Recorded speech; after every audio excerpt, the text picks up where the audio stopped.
ഇതിലൊരു പ്രധാനപ്പെട്ട കൗതുകകരമായൊരു കണക്കുള്ളത് T P ചന്ദ്രശേഖരൻ്റെ വധം അതൊരു രാഷ്ട്രീയ കൊലപാതകമാണ് എന്നുള്ളത് കേരളത്തിലെ ഈ വാർത്ത ശ്രദ്ധിക്കുന്ന ഏതൊരാൾക്കും അറിയാവുന്ന കാര്യമാണ്. അത് വടകരയിലെ ജനങ്ങൾ പൂർണ്ണമായും ആ രീതിയിൽ തന്നെ വോട്ടിങ്ങും നടത്തിയിട്ടുണ്ട്. പക്ഷേ കണക്കുകളിൽ വളരെ കൗതുകമുണ്ട്. ഈ 2004 വരെ ഇപ്പോൾ ഒ ഭരതനെയും കെ പി ഉണ്ണികൃഷ്ണനെയും ഒഴിച്ചു നിർത്തിയാൽ വലിയ രീതിയിൽ ചർച്ച ചെയ്യപ്പെട്ട ഒരു മണ്ഡലം, അതായത് സി പി എമ്മിൻ്റെ ഇടതുപക്ഷത്തിൻ്റെ കോട്ട, അത് കോൺഗ്രസ് എസ് ആയിരുന്നു ദീർഘകാലം ഉണ്ടായിരുന്നത്. പിന്നീട് സി പി എം അത് ഒ ഭരതനിലൂടെ തിരിച്ചു പിടിക്കുമ്പോൾ അവിടെ മുതൽ അങ്ങോട്ട് 2004 വരെ അവിടെ മത്സരിച്ചത് ആരൊക്കെയാണ്? പി സതീദേവി മത്സരിക്കുന്നു. അതിന് തൊട്ടു മുമ്പ് മത്സരിക്കുന്നത് പ്രേമജമാണ്. പ്രേമജം തോൽപ്പിക്കുന്നത് പത്നിയും സുരേഷ് ബാബുവിനെയുമാണ്. ഇവരൊന്നും തന്നെ സംസ്ഥാന തലത്തിൽ ശ്രദ്ധിക്കപ്പെട്ടവരോ തിളക്കമാർന്ന വ്യക്തിത്വമുള്ളവരോ ഒന്നുമല്ല. ആ രീതിയിൽ പൊളിറ്റിക്കലി വളരെ സജീവമായി നിൽക്കുന്ന ആക്റ്റീവ് സ്റ്റേറ്റ് ലീഡർഷിപ്പിൽ നിൽക്കുന്നവരല്ല. പക്ഷേ 2009 മുതൽ കളം മാറുന്നുണ്ട്. 2009 ടി പി ചന്ദ്രശേഖരൻ 21,000 വോട്ടേ പിടിച്ചുള്ളൂ. പക്ഷേ ആ 21,000 വോട്ടല്ല പരാജയത്തിൻ്റെ കാരണം. ആ 21,000 വോട്ടുണ്ടാക്കുന്ന റിപ്പിൾ ഇഫക്റ്റ് കൂടുതലായിരുന്നു. അതുകൊണ്ടാണ് മുല്ലപ്പള്ളി രാമചന്ദ്രന് അതുവരെ ആ മണ്ഡലത്തിൽ കിട്ടാത്ത കോൺഗ്രസ് വോട്ടുകൾ സമാഹരിക്കാൻ സാധിക്കുന്നത്, അഥവാ കോൺഗ്രസ് അനുകൂല വോട്ടുകൾ സമാഹരിക്കാൻ സാധിക്കുന്നത്. വളരെ കൗതുകകരമായ ഒരു കണക്ക് നമ്മുടെ മുന്നിലുണ്ട്. 2004 അതായത് ടി പി ചന്ദ്രശേഖരൻ മത്സരിക്കുന്നതിന് മുൻപ് അവിടെ വടകര മണ്ഡലത്തിൽ 2,98,000 വോട്ടാണ് കോൺഗ്രസ് സ്ഥാനാർത്ഥിക്ക് കിട്ടിയതെങ്കിൽ 2009 ആകുമ്പോഴേക്കും മുല്ലപ്പള്ളി രാമചന്ദ്രൻ്റെ വോട്ട് വിഹിതം 4,21,000 കൂടുന്നുണ്ട്. എന്ന് പറഞ്ഞാൽ ഏകദേശം 1,12,000 വോട്ടിൻ്റെ വർധനമുണ്ടാകുന്നു. ടി പി ചന്ദ്രശേഖരൻ പിടിച്ചത് എത്ര വോട്ടാ? ടി പി ചന്ദ്രശേഖരൻ പിടിച്ചത് വെറും 21,000 വോട്ടാ. പക്ഷേ ടി പി ചന്ദ്രശേഖരൻ എന്ന് പറയുന്ന ഒരു വ്യക്തി ഉണ്ടാക്കിയ ചലനം എന്ന് പറയുന്നത് അവിടെയുള്ള ന്യൂട്രൽ വോട്ടുകളെയും, അഥവാ ഇടതുപക്ഷത്ത് തന്നെ നിലയുറപ്പിച്ചിരിക്കുന്ന സ്ലൈറ്റ് ലെഫ്റ്റ് എന്ന് കരുതാവുന്ന വോട്ടുകളെയും ന്യൂട്രൽ വോട്ടുകളെയും കോൺഗ്രസ് പക്ഷത്തേക്ക് എത്തിച്ചു, മുല്ലപ്പള്ളിയുടെ പക്ഷത്തേക്ക് എത്തിച്ചു. അതൊരു പ്രധാനപ്പെട്ട കാര്യമാണ്. തീർച്ചയായും മുല്ലപ്പള്ളി രാമചന്ദ്രൻ്റെ വ്യക്തിപ്രഭാവം ഒരു ഘടകമാണ്. പക്ഷേ എന്നാൽ ടി പി ചന്ദ്രശേഖരൻ 21,000-നേക്കാൾ ഞാൻ കണക്ക് കൂട്ടുന്നത് ഒരു 60,000 to 80,000 വോട്ട് ഇപ്പോഴും ജീവിച്ചിരുന്ന ടി പി ചന്ദ്രശേഖരനും മരിച്ചുപോയ ടി പി ചന്ദ്രശേഖരനും വടകരയിലുണ്ട് എന്നാണ്. ഇത് പറയാനുള്ള കാരണം, തൊട്ടടുത്ത് നിങ്ങൾ തിരഞ്ഞെടുപ്പ് നോക്കൂ. അടുത്ത ഇലക്ഷൻ നടക്കുന്നത്, അതായത് 2012 ടി പി ചന്ദ്രശേഖരൻ കൊല ചെയ്യപ്പെട്ടതിന് ശേഷം 2 വർഷത്തിനു ശേഷം നടക്കുന്ന ലോക്സഭാ തെരഞ്ഞെടുപ്പിൽ മത്സരിക്കാൻ എത്തുന്നത് സാക്ഷാൽ ഷംസീറാണ്. ഷംസീറും മുല്ലപ്പള്ളി രാമചന്ദ്രനും തമ്മിലാണ് ഏറ്റുമുട്ടൽ നടക്കുന്നത്. ഇടതുമണ്ഡലമായ വടകരയിൽ നിന്ന് ഷംസീറിന് വിജയിക്കാൻ സാധിക്കുമെന്ന് ആരും കരുതിയതല്ല. പക്ഷേ ഷംസീർ അവിശ്വസനീയമാം വിധം വലിയ ചെറുത്തുനിൽപ്പ് നടത്തി. 3,300 വോട്ടിൻ്റെ ഭൂരിപക്ഷമേ ഉള്ളൂ. പക്ഷേ അപ്പോഴും മുല്ലപ്പള്ളി രാമചന്ദ്രൻ്റെ വോട്ട് വിഹിതം എന്നുള്ളത് 4,21,000-ൽ നിന്ന് കൂടുകയല്ല ചെയ്യുന്നത്, പക്ഷേ വലിയ രീതിയിൽ കുറയുന്നില്ല. 4,16,000 റീറ്റെയിൻ ചെയ്യുന്നു. ആ മണ്ഡലത്തിൽ കോൺഗ്രസിന് ഒരു കാലത്തും 4 ലക്ഷം വോട്ട് കിട്ടിയിട്ടില്ല. 3.5 ലക്ഷത്തിനും അപ്പുറത്തേക്ക് കോൺഗ്രസിൻ്റെ വോട്ട് വിഹിതം വർദ്ധിച്ചിട്ടില്ല. വർദ്ധിക്കുന്നത് 2009 ജീവിക്കുന്ന ചന്ദ്രശേഖരൻ സി പി എമ്മിൽ നടന്നു നിൽക്കുന്ന ഘട്ടത്തിലാണ്. അതാണ് ഞാൻ പറഞ്ഞത്, ഒരു റിപ്പിൾ എഫക്റ്റ് ഉണ്ടാക്കാൻ. അതായത് 21,000 ടി പി ചന്ദ്രശേഖരന് കിട്ടിയുള്ളൂ.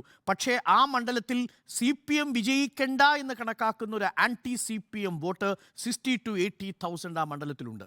ആ കണക്കാണ് 2014 സി പി എമ്മിന് വിനയായിത്തീരുന്നത്. ആ കണക്ക് തന്നെയാണ് മുരളീധരൻ വരുന്നതോടുകൂടി മുല്ലപ്പള്ളി രാമചന്ദ്രനേക്കാൾ കുറച്ചുകൂടി സ്റ്റേറ്റ് ലീഡർഷിപ്പിൽ ആ സമയത്ത് ചർച്ച ചെയ്യപ്പെടുന്നൊരു നേതാവെന്ന നിലയിൽ, വട്ടിയൂർക്കാവിൽ നിന്ന് വരുന്നൊരു നേതാവെന്ന നിലയിൽ കെ മുരളീധരന് കിട്ടുന്നത്. തീർന്നില്ല. പ്ലസ് ശബരിമല അടക്കമുള്ള വിഷയങ്ങൾ, രാഹുൽ ഗാന്ധി അടക്കമുള്ള ഫാക്ടേഴ്സ്. അവിടെ നോക്കുന്നു, അവിടെ 4 ലക്ഷം എന്ന കണക്കിൽ നിന്നും 5,26,000 കെ മുരളീധരൻ്റെ വോട്ട് വർദ്ധിക്കുന്നത്. എന്ന് പറഞ്ഞാൽ പരമ്പരാഗതമായി നിങ്ങൾ ഈ കെ പി ഉണ്ണികൃഷ്ണൻ കോൺഗ്രസ് എസിൽ ഈ ഇടതുമുന്നണിയിലായിരിക്കുമ്പോൾ മാത്രമാണ് വിജയിച്ചത്. അതേ കെ പി ഉണ്ണികൃഷ്ണൻ കോൺഗ്രസിൽ ലയിപ്പിച്ചതിന് ശേഷം, അഥവാ യു ഡി എഫിൽ പോയതിനു ശേഷം അവിടെ പരാജയപ്പെടുകയാണോ ഭരതനോട്. എന്ന് പറഞ്ഞാൽ അടിസ്ഥാനമായി ഇടതുബോധ്യമുണ്ടായിരുന്ന മണ്ഡലത്തിലെ ചുരുങ്ങിയത്, ഐ റിപ്പീറ്റ്, 60,000 മുതൽ 80,000 വോട്ടുകൾ വരെ ടി പി ചന്ദ്രശേഖരന് RMPക്ക് ആ മണ്ഡലത്തിൽ സ്വാധീനമുണ്ടാക്കാൻ കഴിയും. അത് നേരിട്ട് ടി പി ചന്ദ്രശേഖരന് കിട്ടുന്ന വോട്ടല്ല, RMPക്ക് കിട്ടുന്ന വോട്ടല്ല. പക്ഷേ അത് ഒരു സി പി എം വിരുദ്ധ വോട്ടായിട്ട് കേന്ദ്രീകരിക്കാൻ സാധിക്കുന്നു. അവിടെയാണ് ഈ കണക്കുകൾ പി ജയരാജനെ തുണയ്ക്കാതെ പോയത്. 5 ലക്ഷത്തിന് മുകളിലേക്കാണ്. ഇക്വേഷനാണ്, സമ്മതിച്ചു. അവിടെ ശബരിമല ഒരു പ്രധാനപ്പെട്ട വിഷയമാണ്, അവിടെ മറ്റു വിഷയങ്ങളുണ്ട്, അത് ഞാൻ പറഞ്ഞു. പക്ഷേ നോക്കൂ, 4,16,000 എന്ന് പറയുന്ന കണക്കിലേക്ക് ഷംസീർ മത്സരിക്കുമ്പോഴും 4,16,000, അവിടെ ശബരിമല വികാരമില്ല. 4,16,000 ഉള്ളത് ഒറ്റ വികാരത്തിലാണ്. ടി പി ചന്ദ്രശേഖരൻ എന്ന് പറയുന്ന ഘടകമാണ്. അതാണ് ഞാൻ പറഞ്ഞത്. ആ കണക്കിലെ വ്യത്യാസം എന്ന് പറയുന്നത് 60,000 to 80,000 വോട്ട് RMPക്ക് സ്വാധീനമുണ്ട്. അതായത് വോട്ട് ഇങ്ങോട്ട് തിരിക്കാൻ സാധിക്കും. CPM വിരുദ്ധ വോട്ടുകളാക്കി മാറ്റാനും കോൺഗ്രസ് പക്ഷത്തേക്ക് കൊണ്ടുപോകാനും സാധിക്കും. ഇതാണ് എൻ്റെ ആദ്യത്തെ റീഡിംഗ്. അങ്ങനെയാണെങ്കിൽ ഈ 5,26,000 എന്ന് മുരളീധരൻ പിടിച്ച വോട്ട് കുറയാനൊരു കാരണം വേണമല്ലോ. അതെന്താണ് ആ കുറയാനുള്ള കാരണം? ശരി, നമ്മൾ സമ്മതിച്ചു. അന്ന് കെ മുരളീധരനെ വോട്ട് ചെയ്തതിൽ മുരളീധരൻ ഒരു ആൻറ്റി ഇൻകംബൻസി മണ്ഡലത്തിലുണ്ടെന്ന് ഞാൻ കണക്കാക്കുന്നില്ല. കെ മുരളീധരൻ രാഷ്ട്രീയമായി വളരെ സജീവമായിരുന്നു. കേരളത്തിൽ മണ്ഡലത്തിലും സജീവമായിരുന്നു. മണ്ഡലത്തിൽ അദ്ദേഹത്തിൻ്റെ പ്രവർത്തനവും ഞാൻ നേരിട്ട് എനിക്കറിയാവുന്നതാണ്. അദ്ദേഹം വളരെ സിസ്റ്റമാറ്റിക്കായി ചിട്ടയായിട്ടാണ് അദ്ദേഹം ക്യാമ്പയിൻ ചെയ്യുന്നത്. ക്യാമ്പയിൻ നേരത്തെ ആരംഭിക്കുകയും ചെയ്തിട്ടുണ്ട്. പോൾ സ്ട്രാറ്റജിസ്റ്റാണ്. എന്നാൽ ഇനി അവിടെ കെ ശൈലജ ടീച്ചർ വരുമ്പോൾ ശൈലജ ടീച്ചറിന് അനുഗുണമായിരിക്കുന്ന ഘടകം എന്താണ്? സിംഗിൾ ഫാക്ടറാണ്. കെ ശൈലജ എന്ന് പറയുന്ന സിംഗിൾ ഫാക്ടറും പിന്നെ CPM ഉറപ്പിക്കാവുന്നൊരു 4,50,000 വോട്ടും. പക്ഷേ 5,26,000 വോട്ട് ഇതിനകം തന്നെ കെ മുരളീധരൻ പിടിച്ചിട്ടുണ്ട്. ആ വോട്ടിൽ നിന്ന് താഴേക്ക് കുറയ്ക്കാൻ ഈ വിധി സഹായിക്കില്ല. That is number 1. പകരം ചുരുങ്ങിയ പക്ഷം ആ കോൺഗ്രസിന് കിട്ടിയിരിക്കുന്ന വോട്ട് അതേപടി നിലനിർത്താൻ ഇതിന് സാധിക്കുന്നതിന് കാരണം 2 CPM നേതാക്കൾ കൂടി പ്രതിപ്പട്ടികയിലേക്ക് വരികയാണ്. അതൊരു പ്രധാനപ്പെട്ട ഘടകമാണ്. അത് ചർച്ചാ വിഷയമാകുന്നു. ഇനി മൂന്നാമത്തെ പ്രധാനപ്പെട്ട ഫാക്ടർ എന്ന് പറയുന്നത് കെ രമ എന്ന് പറയുന്നൊരു ഫാക്ടറാണ്. കഴിഞ്ഞ തവണ തിരഞ്ഞെടുപ്പിൻ്റെ എടുത്ത് കോൺഗ്രസിലെ ഈ ക്യാമ്പയിൻ ചെയ്ത പ്രവർത്തകർ പറഞ്ഞൊരു കാര്യമുണ്ട്. കെ രമ ഒറ്റയ്ക്ക് ഒരു 4-5 ആളുകൾ പോലും ചുറ്റുമുണ്ടെങ്കിൽ പോലും ഒറ്റയ്ക്ക് മൈക്കും പിടിച്ച് അന്ന് കെ മുരളീധരന് വേണ്ടി പ്രസംഗിക്കാൻ പോകുന്നുണ്ട് തെരുവോരങ്ങളിൽ. അന്ന് കെ രമയെ കേൾക്കാൻ ആൾക്കാരുണ്ട്. കെ രമ ഉണ്ടാക്കിയ ഇൻഫ്ലുവൻസ് വളരെ വലുതാണ്. എന്ന് പറഞ്ഞാൽ ജീവിച്ചിരുന്ന ടി പി ചന്ദ്രശേഖരനേക്കാൾ CPMന് ഡാമേജ് ആയത് മരിച്ചുപോയ ടി പി ചന്ദ്രശേഖരനാണ്. അതുണ്ടാക്കുന്ന റിപ്പിൾ ഇഫക്റ്റ് വടകരയിൽ CPMന് ഒരു വലിയ ആശങ്കയാണ് എന്നതാണ് എൻ്റെ ടേക്ക്.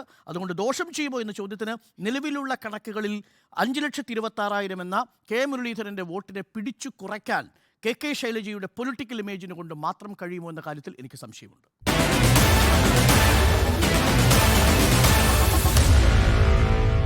Meet the editors.